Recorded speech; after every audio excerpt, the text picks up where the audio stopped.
You know that thing someone did to you, the one you still replay at night, the one that makes your jaw tight the second you think about it? You hold on to it because letting go feels like saying it was okay, like handing them permission to walk away without consequence.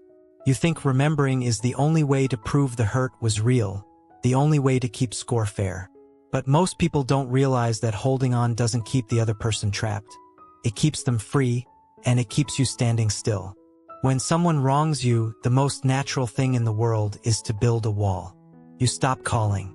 You stop showing up. You carry the proof of what they did, the memory, the anger, the story you repeat about who they really are. You believe that wall is your protection. You think your distance is a consequence they will feel. But walls work both ways, and the person on the other side often isn't even touching it. They're not feeling the weight you're carrying.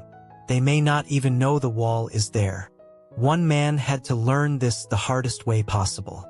Hector grew up on a small farm in Michoacán with his older brother, Miguel. Their father's land was everything to that family. It was supposed to be split evenly between the two sons when he passed.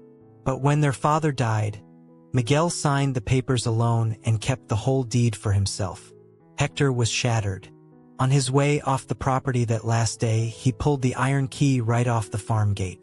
He dropped it into his pocket, his proof, his evidence, his small piece of what had been stolen. For 11 years, he kept that key. He felt it every single morning when he reached for his car keys, cold iron against his fingers. It was a small, sharp reminder of what he'd lost and who had taken it. He didn't go to Christmas. He didn't call on birthdays. His wife would ask him to reconcile, and he'd say he couldn't, not until Miguel admitted what he'd done. When their mother fell ill, he sent money from a distance, but he never once visited. He told himself it was principle. Then one afternoon, an old neighbor recognized him at the market and asked why he never came home anymore. Hector told the whole story about the land, about Miguel taking what was promised to both of them. He even mentioned the key he still carried after all these years. The neighbor's face changed. He said, "Hector, Miguel sold that land 6 years ago to pay for your mother's hospital care. She was sick for 2 years. He never told you because you wouldn't take his calls." Hector stood still in the market, a bag of oranges in one hand. 11 years of silence pressed down on his chest like a stone. He drove out to the farm that same evening. The gate was gone. A small clinic stood in the place where the land had been, its windows warm with light. He pulled the key from his pocket and held it up.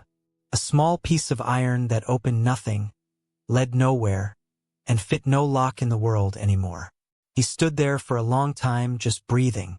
For 11 years, he had been carrying proof of a betrayal that was actually a sacrifice he never allowed himself to see.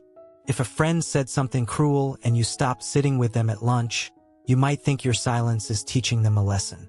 You might think they're sitting there, thinking about what they did. But your silence only reaches as far as your own 2 feet. The other person may already be playing with someone else, hardly noticing the empty chair. You can be the one who was wronged and still be the only one carrying the weight. This is true whether you are 10 or 40. The person who hurt you may have already set it down. They may have tried to make things right in ways you will never discover if you stay away. They may have carried their own guilt, their own regret, or they may have moved on entirely. Anger is heavy, and it only ever belongs to the one holding it. The person who let it go is already walking lighter than you. Hector kept the key after that day. Not in his pocket anymore, but on a small shelf by the front door. A reminder not of what his brother took from him, but of what he himself carried for 11 long years without ever needing to. He called Miguel that night.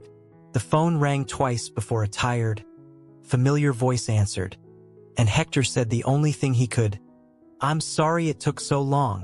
Holding a grudge is carrying a key to a gate that no longer exists. It weighs exactly the same whether the other person knows you have it or not, and only you can choose to set it down.